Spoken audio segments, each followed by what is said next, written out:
Hi, everyone. Today I want to talk about a topic that's critical for every freelancer: how to set your rates. Whether you're just starting out or thinking about changing your rates, it can feel a little tricky and even a little awkward. When I first started freelancing, I didn't have any idea what to set as a rate. After all, I had been a full-time benefited employee in academia. So I didn't know what a non benefited consultant in business should charge per hour, or if the rates were different dependent on the role or business. So, one of the things that I did first was to ask other freelancers for guidance. And I'll be honest, it felt a little funny to ask them about their exact rates because that's pretty personal information. So, what I did was ask them for a range instead, which gave me a helpful starting point without putting anyone on the spot. I also spent time looking for ads for freelance positions in my field. Job postings often include a pay range, which helped me to see what clients were currently willing to pay. It's another useful way to benchmark yourself against the market. And another method that was super helpful for me was joining a freelancer group.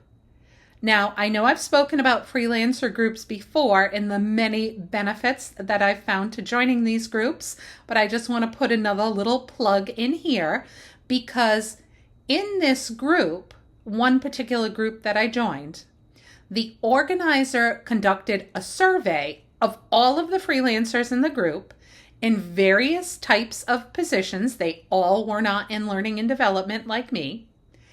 And then she created a spreadsheet anonymously listing all of the answers. So that spreadsheet had the various positions along with the rates that those people were currently charging. It gave me a clear picture of what people were charging across different skill levels and types of projects without having to ask anyone directly. It was super helpful. Of course, there are other methods to find rates too. You could explore websites like Glassdoor, reviews, industry forums, and various freelance marketplaces where rates are posted. These will all give you additional insight into typical rates. You can also calculate rates based on your desired annual income, factoring in the number of billable hours that you realistically expect to work.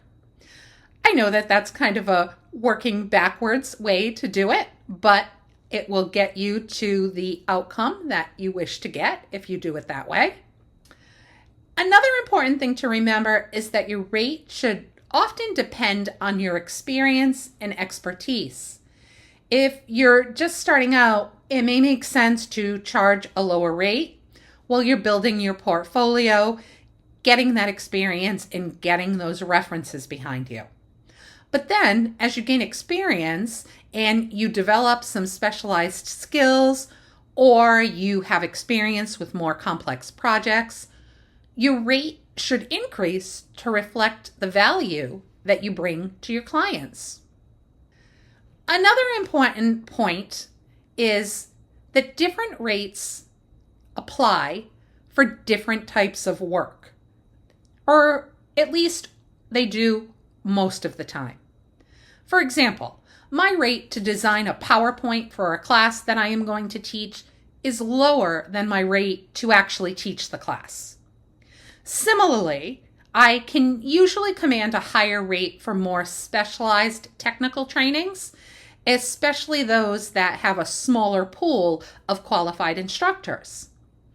Recently, for instance, I've been doing a lot of Gen AI and Copilot trainings, which is a skill set that not many people yet have experience with. And that allows me to set a premium rate for that work.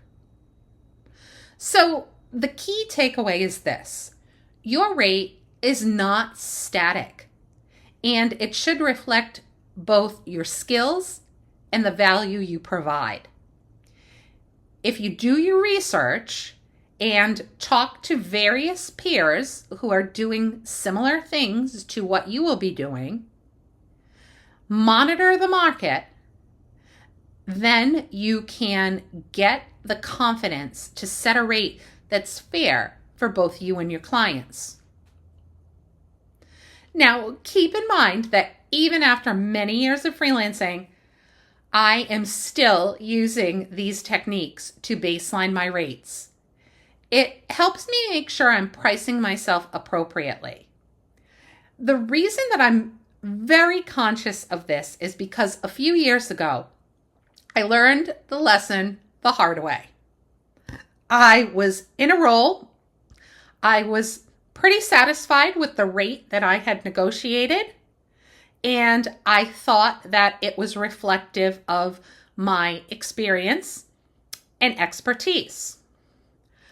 But then I found out that someone on my team in the exact same role with the same number of years of experience was making $25 more an hour than I was. Yes, $25 more an hour. When you add up all of the hours that you work on a project, that was then a much more significant amount of money. And what was the reason for the difference? Did she live in a place that commanded higher wages? Did she have unique experience? Did she do more than me? No. She simply asked for the rate that she felt she deserved and negotiated well. She said she knew her value and asked for it. Clearly, I didn't. Now, while it isn't usually appropriate to ask someone directly what they're getting paid, sometimes that information does come up, like it did for me. And when it does, it can be a real eye-opener. That experience really drove home for me why it's so important to keep checking in on my rates and make sure that I'm not undervaluing myself and my time. So I hope this helps you feel more confident in figuring out your freelance rates. If you found this useful, give the video a thumbs up and subscribe so that you can get more freelancing tips. I release a couple each week. If you have a strategy for setting rates that I didn't mention, please share it in the comments. I would love to hear it. Always looking for new strategies myself. So I'd love to hear what works for you. Thank you for watching, and I'll see you in the next video. Take care.